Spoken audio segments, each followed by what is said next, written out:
Well, hello YouTube, it's me, Fortmaster, and welcome back to another Chupo reaction, because I've been once again getting some requests to react to their bizarre lore series. So this is the bizarre lore of Subway Surfers. Oh god. You know, I have a really weird relationship with Subway Surfers, because, like, Subway Surfers, Jetpack Joyride, they were both, like, mobile games that I remember from, like, years and years and years ago. Like, if I remember correctly, I was looking it up because I was curious, and Subway Surfers came out in 2012. And yet, it's still somehow a thing. I would have thought that it would have been died and, like, we'd have, like, a sequel or something at this point. But no, it's still a thing. And the fact that it has lore...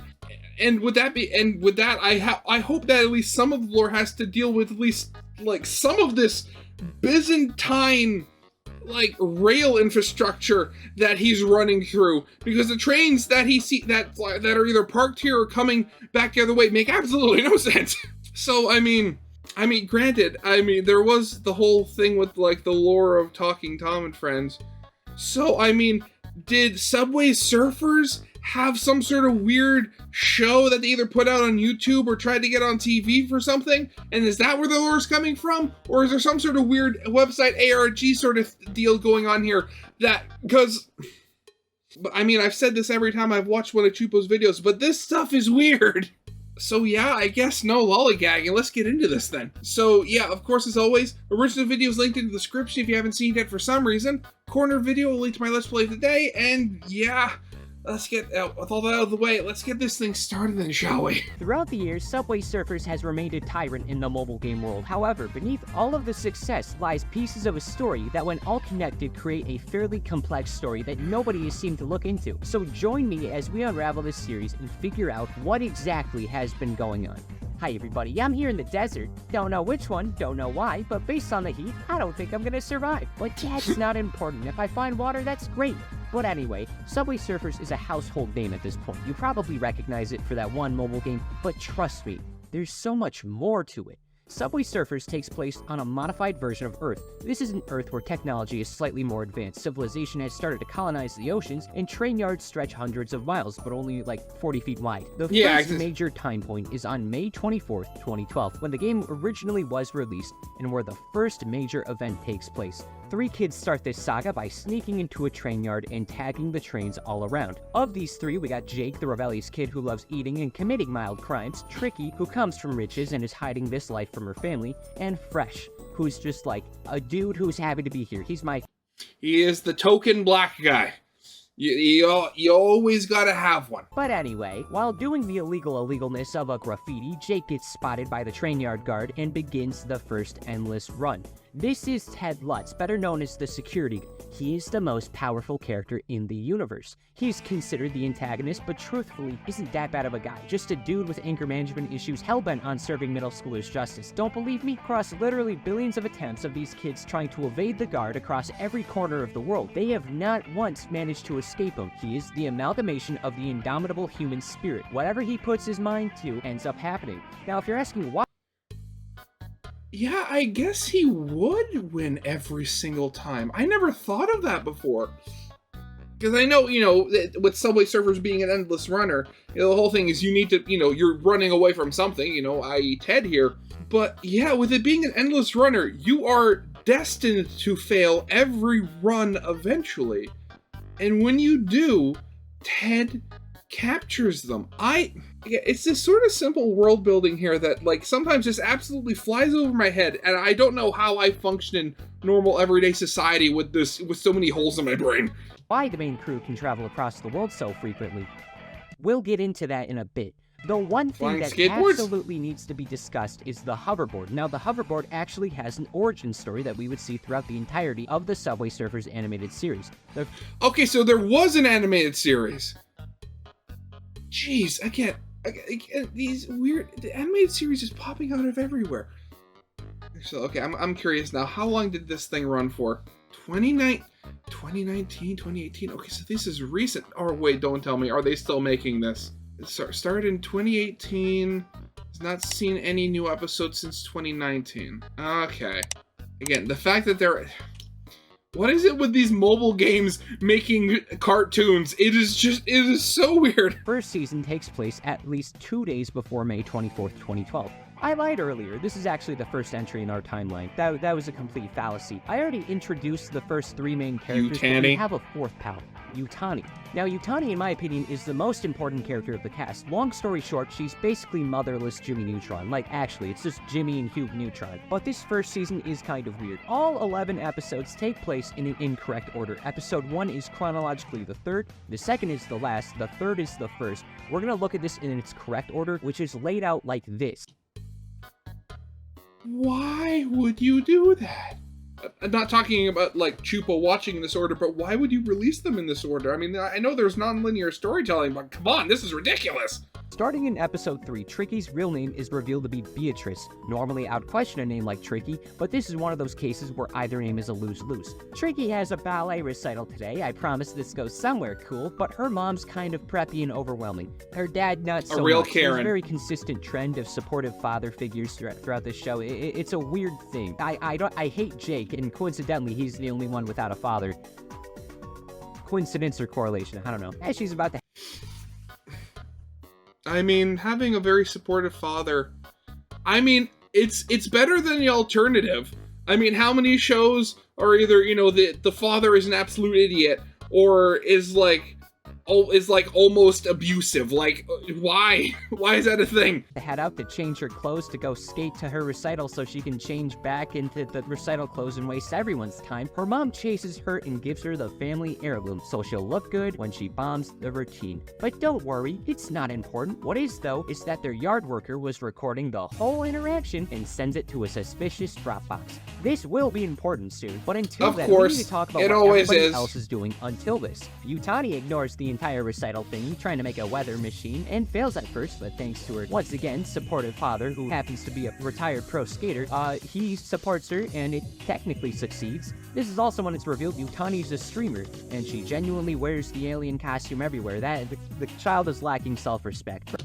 Yeah, not only does she stream, she apparently streams on her own website, which either she's made her own YouTube analog, given that, you know, this is in 2012, so the YouTube...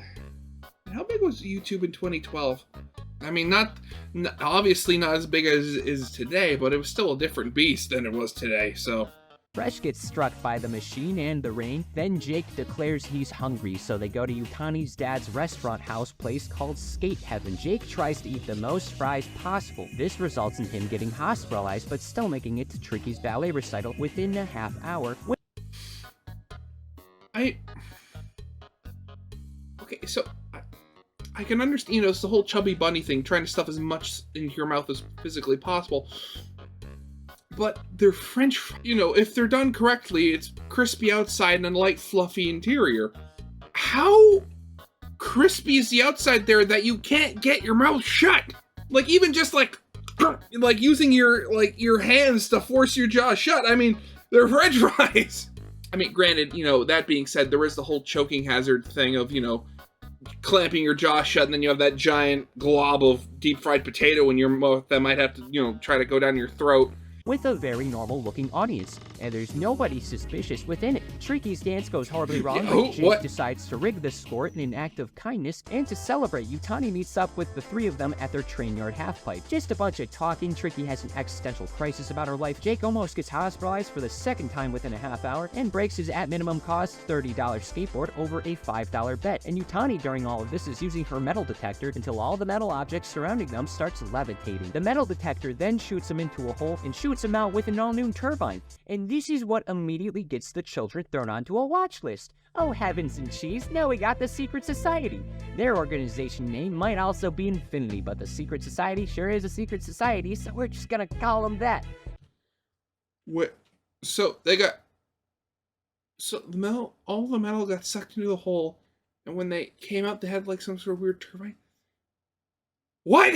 Now you may be wondering, hey, wait a dang smackin' second, why was the groundskeeper yard worker recording Tricky before they even found the turbine? Well, based on the framing of the picture, I'd assume it would have to do with the heirloom. And considering the gem is the same color as all the mystical, magical technology gunk, I'd say it's safe to assume it's important to the story. And that means Tricky's on a watch list for 2 separate reasons. I heard if you get to 5, they let you pick something out of the prize chest. Woo! Then the next day happens. Oh god, the prize chest. Oh, you're right. You know, that just reminds me of going to the dentist when I was a kid. Oh, the little... Jake, being the leader of the friend group, declares he's hungry and tells his friends all to meet him at skate heaven. Now, Fresh ignores his loving parents and the breakfast they probably worked hard on to go be a goofball. But his boombox Boomy is missing. Oh, frolicking Freckles, that sure is a crisis. He's gotta find Boomy. And then he does that. That's the plot of episode 9. Also, why was it in the fridge? What was that? so we see his sister, another playable character named Ella. She never does anything important, we can ignore her. At skate heaven, not much happens other than Fresh stains his friggin' J's. Oh, this is horrible. Do you know how hard it is to get a stain out of a white shoe like that? Apparently not, because the king, that's named King, shows up and decimates the entire crew with his drip and bars. He's genuinely cooler than all of them combined, but he's also homeschooled. And in the nicest way possible, just by looking at him, you can tell.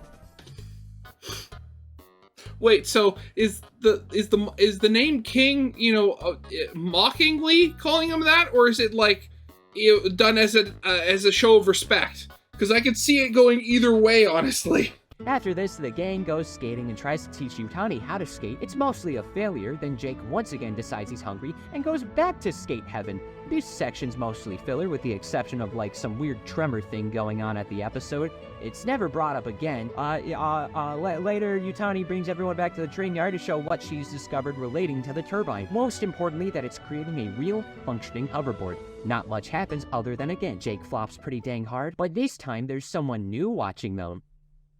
Somebody with a red eye. The security guard. That's right, the security guard spots them loitering and tagging and starts going after Jake and a regular Subway Surfers round plays out. So partway through, the guard goes underground and finds another completely separate person walking around. Oh, the rabbit guy. This is Frank. Of all the important characters in the series, Frank is by far the most interesting character of note here. He never says anything in the show. He's hidden both in-game and in the show if you look hard enough. He's everywhere. But why?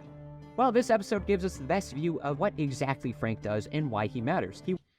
Is he like this universe's version of G-Man? Walks down underground following some sort of tracker, opens up some weird subway control pad, some rotten little child graffiti blocks whatever he's doing, and then he gets pissed. And then he just walks away. The train's gone though. I hope nobody was in there though. Jake gets caught and brought home, and then Jake sneaks out. So Jake has not slept in about 30 hours and was willing to eat an old sub as he subway surfed to the subway. But when that fails, he decides to go to skate heaven for a 4th time. And I swear, are there no other food places around here that you can go to? I mean, granted, the owner is a friend of, is like a friend of yours, and also like a parent of one of your friends. But still, is there literally nowhere? Okay, granted. I mean, the whole thing with them being a friend, they may get a discount. Yeah, okay, I can definitely see that. Being broke children. And my God, I hate this child so much. That damn schmoil. He knows what you did. I know what you did. You do think you're so. I don't like Jake. Now remember, all of that was season 1 of the show, but now we got season 2. This is really where things start getting intense. This was the first course of an entire series of feasts. As season 2 episode 1 starts, we watch as... Hold on. What? This is just blank. There's nothing to continue with. Where's season 2? Where's season 2? There is no season 2. As of 2019, there has not been a single new episode or even announcement of potential continuations. And you know what? Oh, okay. I'm a little insulted. I went through like 50 minutes of content and was just waiting to see how far we could stray from the funny, silly mobile game. In fact, the director man said, "Oh, we came up with like 7 seasons worth of story. We can't tell you what happens in them, but it's gonna be so cool. Everyone's gonna be like, oh, you're gonna love it. You're gonna love what we did with everyone. You're gonna love it. It's just gonna be so cool." Where's the seasons? Where's the story? I don't see them. So now that leaves it to me for the time being. I'll have to speculate based on the hints we've been given. This is like Again, so okay, so we're dealing. Okay, so let me just get like mental checklist of all the stuff that we're hearing. Okay, so we have, you know, the group of 3 main characters are subway surfers, so to speak. One of which may have an eating disorder, given that he's always hungry. They potentially find either like some sort of like weird advanced technology. It's like it's alien or like created by some sort of secret society, and they've gotten the ire of said secret society because their tagging has somehow ended up disrupting their weird secret society technology. Hey, this is weird. Yeah. like trying to make a sandwich, but the only ingredient that I have is tomato slices, and I don't even like tomatoes by themselves as slices. If this ages poorly I mean, I don't like tomatoes just in general. and somehow we get like another season or some continuation, consider this a prediction. But I'm guessing the hoverboard we see all the characters use originated from that turbine and skateboard being modified further. I wouldn't be shocked if they got away with manipulating the technology. I would also say the heirloom's vital to the secret society technology and whatever, and then Frank is like some sort of accomplice of the society. The motives of all of them are still totally unknown. They just exist. I don't know what they intend to do, but I guarantee you it probably involves controlling the world. There's a connected series of videos. It always does. Dossiers or dossiers, it's a French word, I don't know French. And these go over the secret society's files related to each character, though the Frank one sees him deleting his own files for some reason. Again, there's not really much we can work with. There's so many directions I could see this splitting off. It just creates problems for me, and I don't know how I feel about that. Now, coming back to the games, because all of this exists in a single story, one event has you running in a space station where there's this robot with the Frank mask and some secret society technologies and coloring, heavily implying they're about finding and manipulating higher tech the world is getting from somewhere. I'd love to get answers, but I don't aliens, know. probably. I really don't.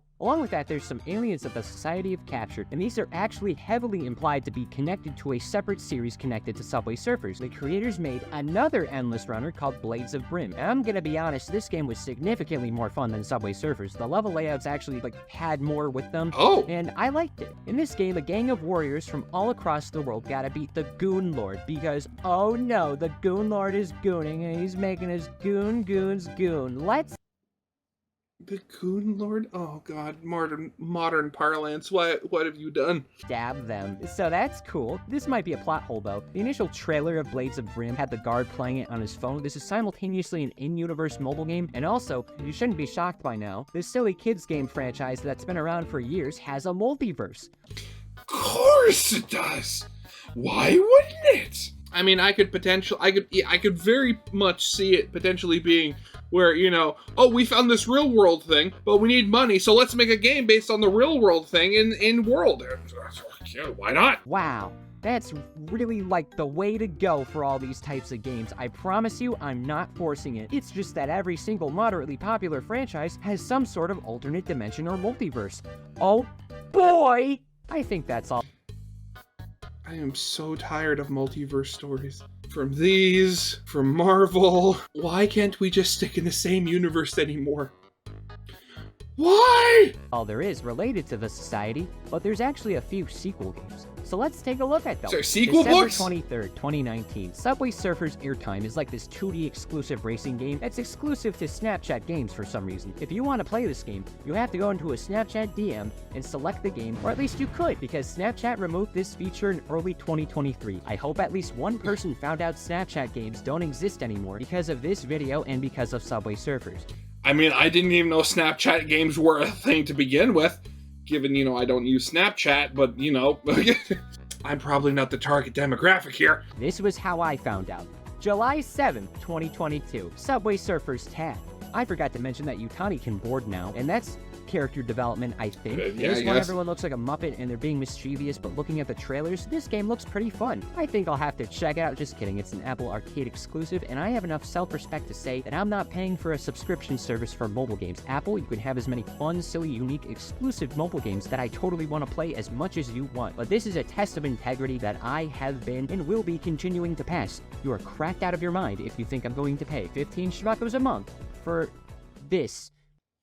I mean, Yeah, I can totally get behind that. I mean, I've never paid for anything Apple related in my life, and at the current point, I highly doubt I ever will. November 4th. 2022 Subway Surfers match lets you help Jake vandalize Really? public property. At this point, Jake fully deserves to be behind bars. I'll help snitch where needed, just know I'm not a narc, I'm a Pisces. This is a puzzle type game, that's great. This is where I remind you that all these kids are being tracked by an entire organization and nothing's being done about it. Anyway, April 21st, 2023, Subway Surfers Blast. This is another puzzle game adventure, but this time you gotta make their hangouts look nicer, and that's really all that goes on here. One of the trailers starts the kids in some sort of puzzle dimension, and like my freshman year of high school, we're never ever gonna bring it up again because nothing of value was attained here. And that's every other game. You'd think after a decade there'd be something else going on, though I guess they forgot to turn the oven on all the way, and now the food's probably still gonna be edible, but it'll be a bit undercooked, and like it'll be a little too late now. Luckily though, we still have the silver lining that is the titan of the main game, Subway Surfers. This game across the past decade has absolutely continued to update on a monthly basis. New characters, cosmetics, and all of that stuff has been added over the years. Unfortunately, despite there being hundreds of characters that have been added to the roster, I would argue we've already covered all of the ones that have or could have any plot relevance. The animated series is the most relevant anyone is, and only 7 of them show up in it. Like there's known Cthulhu monsters and an actual zombie. That means nothing. None of this matters.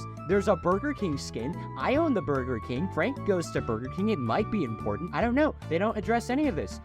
I mean, you never know. This is all stuff that could have been in season 2. Burger King gonna be important later on?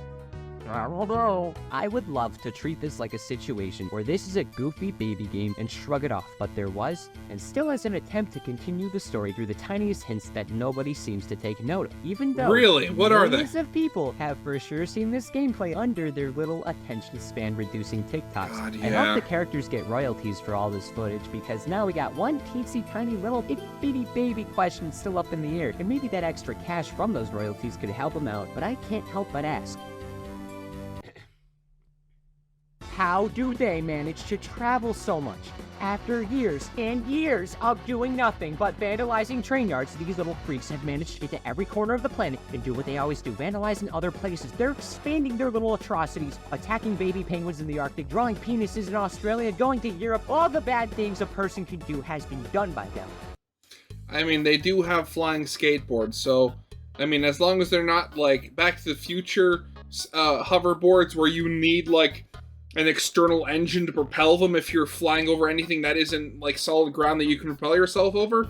I mean, maybe they can fly fast enough that they're able to get to other places around the globe in, like, a reasonable amount of time? And they just smile. They just grin ear to ear, knowing what they're doing. I see the wrath in those empty eyes. You can't fool me. 2 important things happen throughout all of this. Somehow, thanks to the secret society and their efforts, Yukani has been able to understand the weird turbine, so now all of the kids have access to absurd gravity and magnetic technology that we see in the power-ups.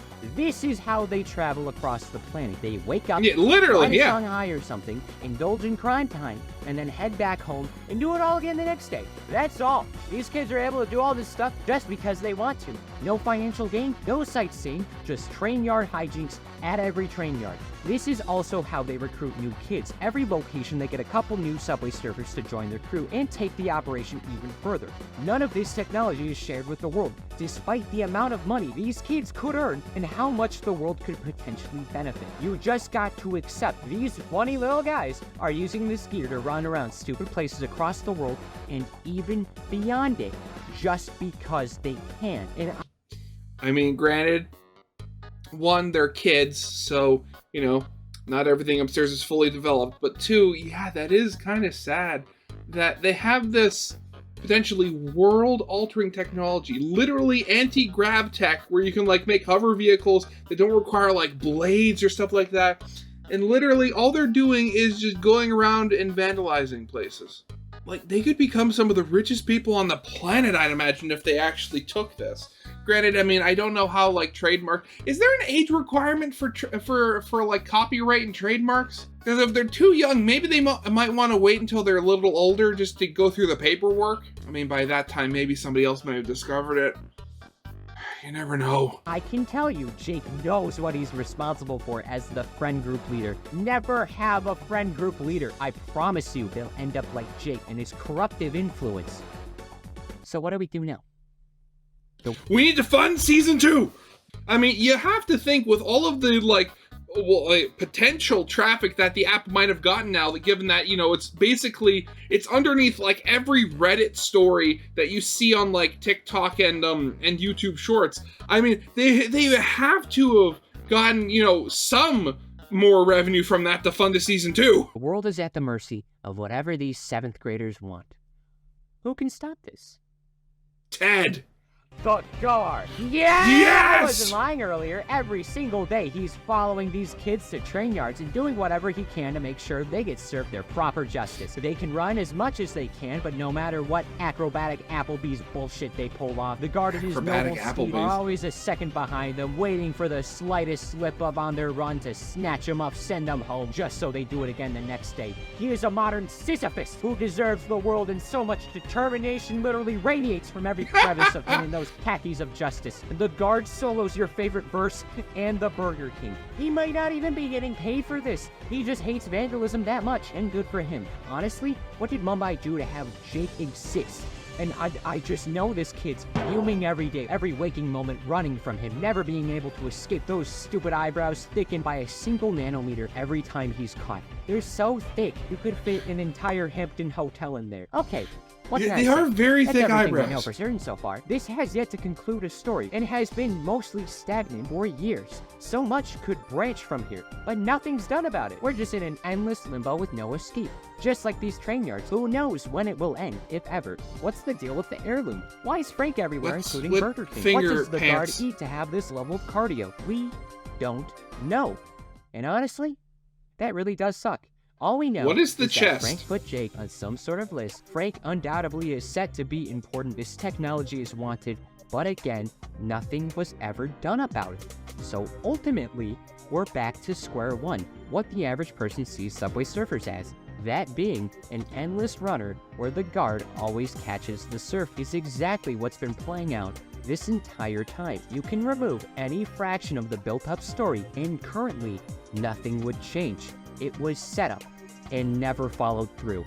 It always is, isn't it? Like that. I mean, the show is literally just an ad for the games. Come back to the story in the future. Maybe some point down the line, we'll get to see this story move on further. I can't really say anything, nor can I confirm what happened behind the scenes to stagnate the story to this point. That being getting a drip of story every blue moon in this drought. So if the Subway Surfers peeps see this video somehow, hi guys. I'm sure we would all love to see you guys continue the story, so this specific discussion can age badly, and if you do make another continuation, please don't make these compilations. There's like 50 minutes of content, you made 20 official compilations that each made millions of views. That's kind of smart, but also a little embarrassing. I'm calling you out for this. Yeah. And that'll do, guys. I hope you enjoyed. If you look in the distance, you might just see a mirage that coincidentally is a statistic. I'm obligated to tell you to subscribe and give me money. Yeah, so that helps me out. I'm gonna survive out here, I guess. Also, this showed up. Hopefully what's inside is something drinkable. Oh, son of a mother... never mind. This is just a bunch of LaCroix. This is useless. Oh, God, LaCroix. Lore and shows just come out of nowhere nowadays, don't they? I mean, first it was Talking Tom and finding out they had a show, and now Subway Surfers has a show, and it's been, you know, seemingly abandoned for 4 years. I can't. I can't. The fact that you have such a stupidly simple game like Subway Surfers, and you have, like, lore in it, it is literally insane. I mean, I think, thinking about it, there's also, like, a Jetpack Joyride show or something like that. I think I saw, like, a clip of it on Twitter once. Oh, God, has Chupo done that? I have to look that up now. Oh, he has, and it was made 2 months ago. Oh, that's relatively fresh. Oh, I'm gonna have to look that up, aren't I? Oh, I guess I know what my next Chupo reaction is gonna be. Yay! So, yeah, I guess that's it for now. So, yeah, of course, as always, original videos linked in the description if you haven't seen it yet for some reason. Corner video will lead to my Let's Play of the day. And, yeah, we'll throw that out of the way. I hope you guys liked. If you did, leave a like, subscribe if you have not, and I'll see you guys next time. Goodbye.